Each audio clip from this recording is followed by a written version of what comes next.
Welcome to A Dose of Ngay.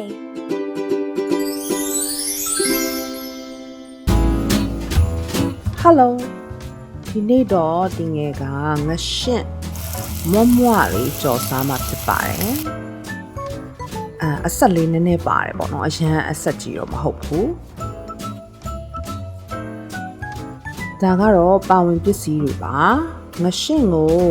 အရှိအရွယ်တွေမပအောင်လို့လေစားနဲ့နယ်တယ်တေချာဆေးတယ်အရိုးတွေလည်းထုတ်ထားပါတယ်ချက်ဥတစ်လုံးခလောက်ထားပါတယ်ပြီးတော့စီစက်သားမုတ်ဗီဒီယိုကပြောင်းပြန်လာနေတယ်เนาะအကျော်မုတ်စက်သွန်ဖြူနှုတ်ဆင်ထားတယ်ငရုတ်သီးစိမ်းပြီးတော့ငရုတ်သီး6ပါ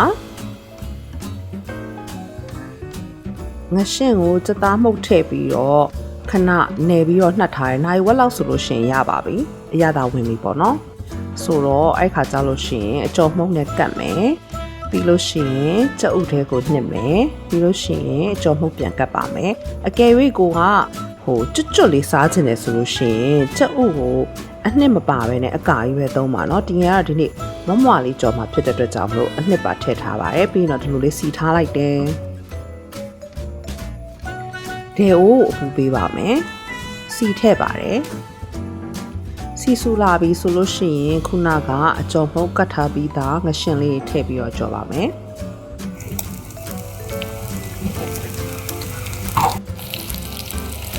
ဒီလိုမျိုးရွှေညိုရောင်လေးဖြစ်လာပြီဆိုလို့ရှိရင်တော့ခဏ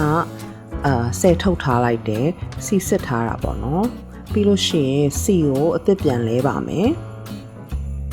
အသစ်လဲပြီးသွားလို့ရှိရင်စက်သွန်ဖြူငရုတ်သီးစိမ်းငရုတ်ပွားတွေကိုထည့်ပြီးတော့ကြော်ပါမယ်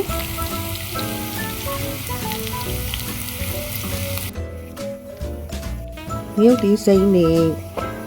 စက်သွန်ဖြူတွေကျက်သွားပြီးတော့မှုေးလာတဲ့အထိကြော်ပေးလို့ရှိရင်ရပါပြီမီးပိတ်ပြီးတော့ခုနကကြော်ထားတဲ့ငရှင့်တွေထည့်မယ်အရသာလိုလို့ရှိရင်ထပ်ထည့်ပြီးတော့သူ့အပူရှိန်လေးနဲ့ပဲလှိမ့်ပေးလိုက်တယ်ဆိုလို့ရှိရင်တော့ရပါပြီရှင်ဆိုတော့ဒီဗီဒီယိုကြိုက်တယ်ဆိုလို့ရှိရင် like and subscribe လုပ်ဖို့မမေ့ပါနဲ့ရှင်အားလုံးကျေးဇူးအများကြီးတင်ပါတယ်ထပ်